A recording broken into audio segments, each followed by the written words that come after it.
Hello बच्चों, हमारे YouTube channel में आपका स्वागत है। यदि आप हमारे YouTube चैनल पर पहली बार हैं तो प्लीज़ हमारे चैनल को सब्सक्राइब कर लें ताकि इस तरह का वीडियो क्लिप का नोटिफिकेशन आपको मिलता रहे। तो आज हम बच्चों जिस टॉपिक को लेकर के आए हैं उस टॉपिक से अक्सर करके परीक्षाओं में क्वेश्चन बनते हैं। प्रत्येक साल इस टॉपिक से या तो न्यूमेरिकल बनते हैं या तो इस टॉपिक में डिराइव करने के लिए बनते हैं। तो आज का जो हमारा टॉपिक है वो है दर्पण से वस्तु की दूरी u, प्रतिबिंब की दूरी v तथा दर्पण की फोकस दूरी f में संबंध, या इसी को हम कहते हैं कि दर्पण के लिए u, v तथा f में फार्मूले का डेरिवेशन। तो आज हम अवतल दर्पण के लिए देखेंगे कि अवतल दर्पण के लिए कैसे दर्पण से वस्तु की दूरी, दर्पण से प्रतिबिंब की दूरी और दर्पण की फोकस दूरी में संबंध का फार्मूला डिराइव करते हैं। तो इस चित्र में M1 M2 एक अवतल दर्पण है जिसका ध्रुव P है, फोकस F है तथा वक्रता केंद्र C है। इस अवतल दर्पण की फोकस दूरी स्मॉल f है तथा वक्रता त्रिज्या कैपिटल R है। दर्पण के सामने O' एक वस्तु है जिसकी दर्पण के ध्रुव से दूरी u है और इसका प्रतिबिंब I' बन रहा है। इस प्रतिबिंब की दर्पण के ध्रुव से दूरी भी है। तो ये जो भी दर्पण से संबंधित इन्फॉर्मेशन है उसको हम लिखेंगे। तो क्या लिखेंगे पहले कि मान लिया M1 M2 अवतल दर्पण है जिसका फोकस F, वक्रता केंद्र C तथा ध्रुव P है। अवतल दर्पण की वक्रता त्रिज्या R तथा फोकस दूरी स्मॉल f है। दर्पण के सामने ध्रुव से u दूरी पर एक वस्तु जिसका वास्तविक एवं उल्टा प्रतिबिंब I' दर्पण के ध्रुव से v दूरी पर है। इतना हमने लिखा। अब देखते हैं कि इस O' का प्रतिबिंब I' किस प्रकार बनता है। जैसे इस O' के बिंदु O' से एक समानांतर प्रकाश की किरण इस तरह से चल रही है। ये प्रकाश की किरण O' ये बिंदु A पर दर्पण पर आपतित हो रही है और परावर्तन के पश्चात फोकस दूरी F से होकर के जा रही है। दूसरी प्रकाश की किरण O' से चल करके वक्रता केंद्र से होते हुए दर्पण पर बिंदु B पर आपतित हो रही है और चूंकि यह प्रकाश की किरण वक्रता केंद्र से होकर के जा रही है इसीलिए अपने मार्ग पर वापस चली आ रही है। तो एक परावर्तित किरण ये है, इस तरह से जा रही है और दूसरी परावर्तित किरण ये है। दोनों परावर्तित किरणें एक दूसरे को बिंदु I' पर काट रही हैं। तो I' क्या होगा? O' का प्रतिबिंब होगा। चूंकि वस्तु O' मुख्य अक्ष पर लंबवत है इसलिए प्रतिबिंब I' भी मुख्य अक्ष पर लंबवत होगा। अतः ये I' वस्तु O' का प्रतिबिंब हो जाएगा। अब यहां से हम देखते हैं कि इस चित्र में चार त्रिभुज बनते हैं दो पेयर में। पहला त्रिभुज हम मानते हैं इसको O', को, ये वाला त्रिभुज, और दूसरा त्रिभुज मानते हैं इसको I' को। एक जोड़ा और त्रिभुज बना, ये तीसरा त्रिभुज ये है I' और ये चौथा त्रिभुज है ANF। ये चार त्रिभुज बने और दो दो जोड़े को एक साथ हम लेकर के चलेंगे, पहले और दूसरे को एक साथ और तीसरे और चौथे के एक साथ। देखिएगा त्रिभुज O' C तथा त्रिभुज I' C में ये O' C है तो ये कोण 90 डिग्री है और ये I' C है तो ये कोण 90 डिग्री है। तो कोण OC बराबर कोण I' C बराबर 90 डिग्री। ये कोण ओ डैश ओ सी तथा आई डैश आई सी दोनों 90 डिग्री है। और ये कोण देखिएगा, ये कोण और ये कोण तिर्यक है, इस तरह से दो लाइनें हैं एक दूसरे को काट रही हैं, तो ये कोण इस कोण के बराबर होगा। तो क्या हो गया, ओ डैश सी ओ कोण बराबर आई डैश सी आई के। दूसरा क्या हो गया, तथा कोण आई डैश सी आई बराबर कोण ओ डैश सी ओ। ये दोनों कोण आपस में बराबर हो गए और ये दोनों कोण आपस में बराबर हो गए। तो अगर दो त्रिभुज है, उनके दो कोण अलग अलग एक दूसरे से बराबर है, तो तीसरा कोण अपने आप बराबर हो जाता है। तो ये कोण जो होगा इस कोण के बराबर हो जाएगा। तो क्या लिखेंगे, आता है कोण ओ डैश सी बराबर कोण आई डैश सी की। अब इन दोनों त्रिभुज में पहले और दूसरे में तीनों कोण एक दूसरे से अलग अलग बराबर है। तो ऐसी स्थिति में ये दोनों त्रिभुज क्या होंगे, समरूप त्रिभुज होंगे या कह लें समकोणीय त्रिभुज होंगे। क्या हो गया, अतः त्रिभुज ओ डैश सी तथा त्रिभुज आई डैश सी क्या होंगे, समरूप होंगे।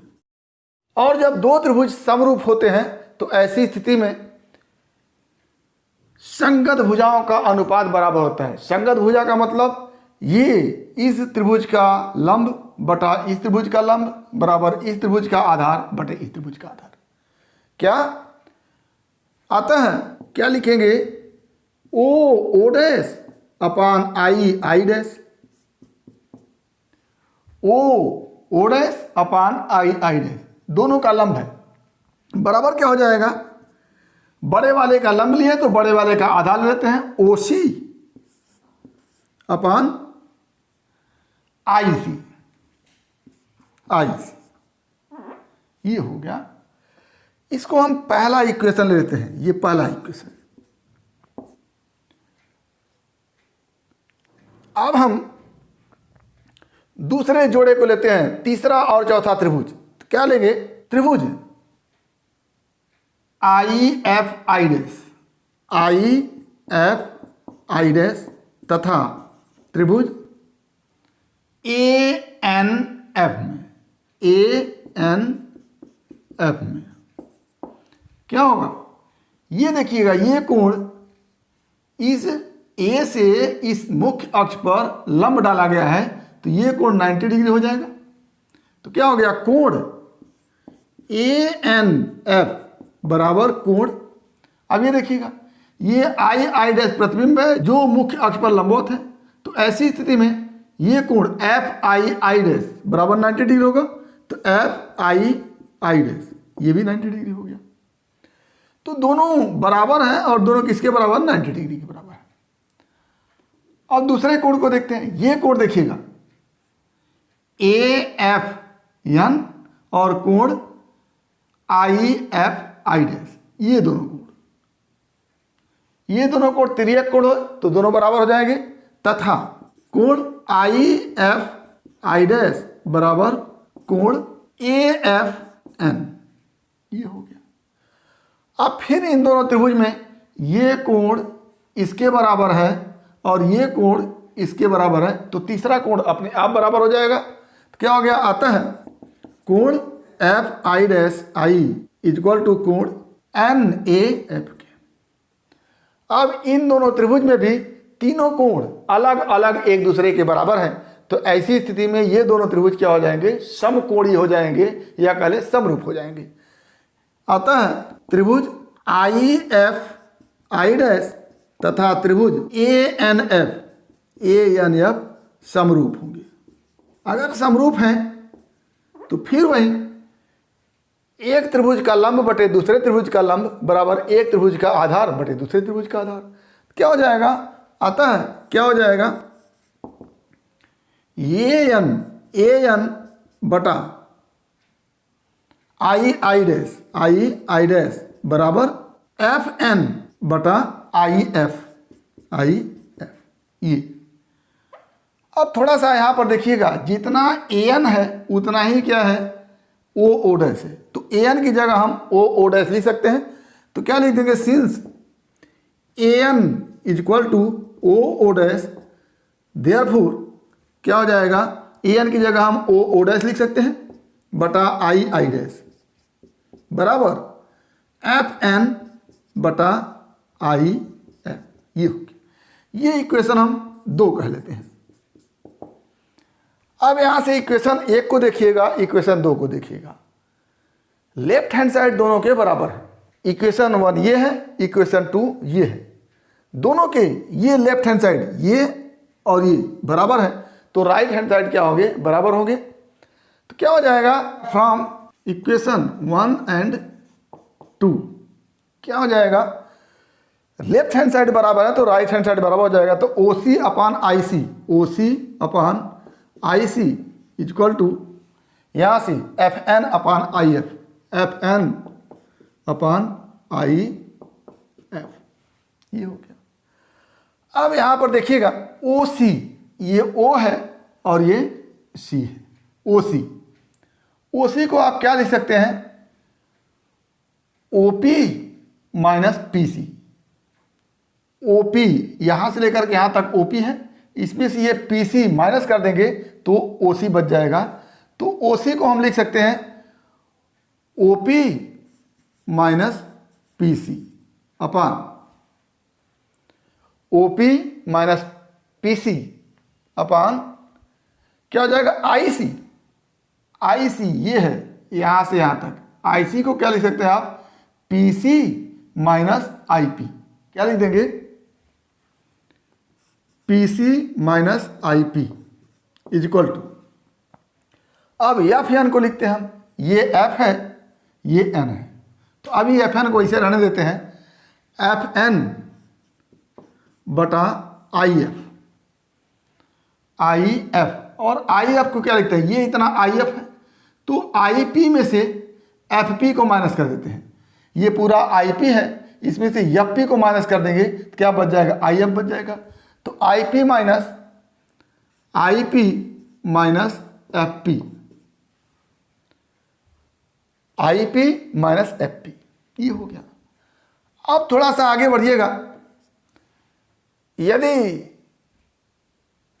दर्पण अत्यंत छोटा हो, क्या हो, दर्पण अत्यंत छोटा हो, तो ये जो समानांतर प्रकाश की किरण है, मान लेते हैं दर्पण यहीं पर हो जाए, इतना बड़ा दर्पण हो, तो समानांतर प्रकाश की किरण ये वाली, ये यहां से होकर चलेगी, ऐसे यहां चलेगी, तो ए अब यहां पर हो जाएगा, ए जब यहां पर हो जाएगा तो यहां से जब लंब खींचेंगे आप तो ए एन यहां पर पहुंच जाएगा, जो ए एन ये है, अब ये ए एन यहां पर हो जाएगा, और नज़दीक आएंगे और छोटा करेंगे तो ए पहुंच जाएगा पी पर और एन भी पहुंच जाएगा पी पर, क्योंकि ए से लंब जब खींचेंगे तो अगर ए पी के करीब हो जाए तो एन भी यहाँ से लंब खींचेंगे तो एन भी पी के करीब हो जाएगा। तो क्या लिखेंगे कि यदि दर्पण अत्यंत छोटा हो तो क्या हो जाएगा, ए एवं एन दोनों लगभग पी पर होंगे। तो अब जो एफ एन लिखे हुए आप, ये एन कहाँ चला गया, पी पर चला गया, तो जो एफ एन लिखे हुए हैं उसको आप एफ पी लिख सकते हैं। तो ऐसी स्थिति में क्या होगा, एफ एन बराबर एफ पी हो जाएगा। अब ये एफ एन की जगह हम एफ पी लिख सकते हैं, तो क्या हो जाएगा, O P minus P C बटा P C minus I P बराबर एफ एन की जगह एफ पी बटा I P minus F P, ये इक्वेशन बना।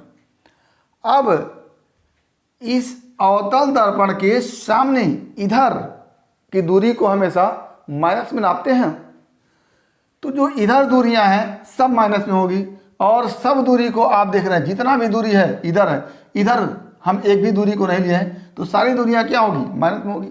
तो यहाँ से OP अगर लिखें, OP OP ये दूरी, और इस दूरी को आप कहते हैं कि दर्पण से OO डैश वस्तु U दूरी पर है, तो यहाँ से यहाँ तक की दूरी U है और उसको हम माइनस में लिखेंगे।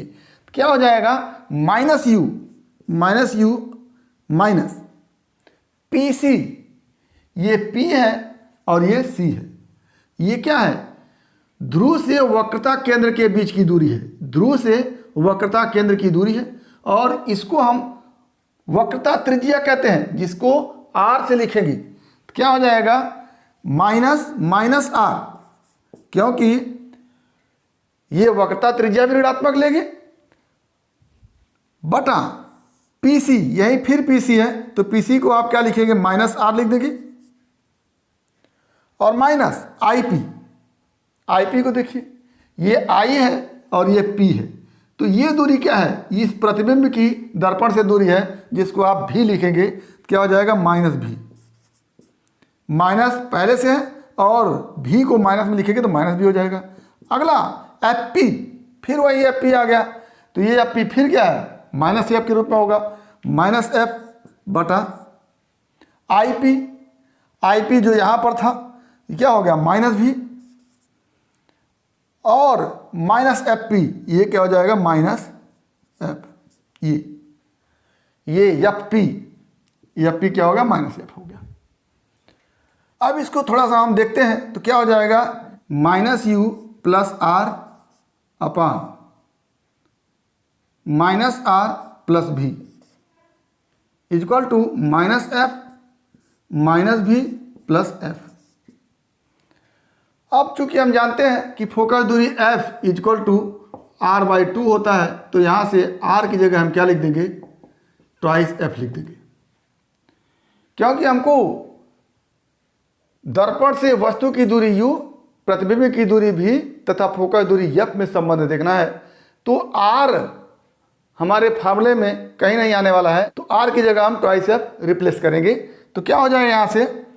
Imply that minus U plus twice F upon minus twice F plus V is equal to minus F upon minus V plus F. अब हम तिर्यक गुणा करते हैं, तो पहले u से गुणा करेंगे इन दोनों में, तो क्या हो जाएगा? Plus U V minus U F, फिर ट्वाइस एफ का दोनों में गुणा करेंगे तो क्या हो जाएगा? Minus twice F V plus twice F square is equal to, अब इन दोनों का इसमें गुणा करें तो क्या हो जाएगा? प्लस ट्वाइस एफ स्क्वायर और माइनस एफ भी। यहां से क्या हो जाएगा? यू भी इजक्वल टू, यू भी को एक तरफ रखिए और सबको उधर ले जाइए, इजक्वल टू क्या हो जाएगा? ट्वाइस एफ स्क्वायर, ये है, इसको ले आए minus twice F square plus U F plus twice F भी माइनस एफ भी, ये हो गया। अब ट्वाइस एफ स्क्वायर से कैंसिल होगा, क्या बचेगा? यू भी इजक्वल टू ट्वाइस एफ भी माइनस एफ भी, क्या हो जाएगा? एफ भी यू एफ प्लस एफ भी, ये इक्वेशन बना। अब इस पूरे इक्वेशन में यू भी एफ से भाग देते हैं, क्या लिखेंगे? उपरोक्त में यू भी एफ से भाग देने पर क्या हो जाएगा? U V upon U V F is equal to U F upon U V F plus F V upon U V F. यहाँ से कटेगा यू भी तो बचेगा 1/f, यहाँ से कटेगा यू एफ बचेगा 1/v, और यहाँ से कटेगा एफ भी तो बचेगा 1/u। तो यहाँ से क्या हो गया? 1/f equal to 1/u plus 1/v। ये हमारा दर्पण के लिए, दर्पण से वस्तु की दूरी u, दर्पण से प्रतिबिंब की दूरी भी, और दर्पण की फोकस दूरी f में क्या है? संबंध है। या कह लें कि ये अवतल दर्पण के लिए अथवा उत्तल दर्पण के लिए दर्पण का फार्मूला है। अब इसी फार्मूले को हम उत्तल दर्पण के लिए अगले वीडियो क्लिप में प्रूव करेंगे। तो उम्मीद करते हैं कि टॉपिक आपको समझ में आया होगा। अगर इसमें किसी प्रकार की समस्या है तो आप हमारे यूट्यूब चैनल के कमेंट बॉक्स में कमेंट करेंगे, और यदि वीडियो क्लिप पसंद आया तो प्लीज़ लाइक करेंगे, शेयर करेंगे, साथ ही हमारे यूट्यूब चैनल को सब्सक्राइब अवश्य करेंगे, ताकि इस तरह के वीडियो क्लिप का नोटिफिकेशन आपको मिलता रहे और आपके साइंस में फिजिक्स की मुकम्मल तैयारी होती रहे। तो आज बस इतना ही। अगला टॉपिक अगले वीडियो क्लिप में। एक बार फिर आपके भविष्य के लिए बेस्ट ऑफ लक। धन्यवाद।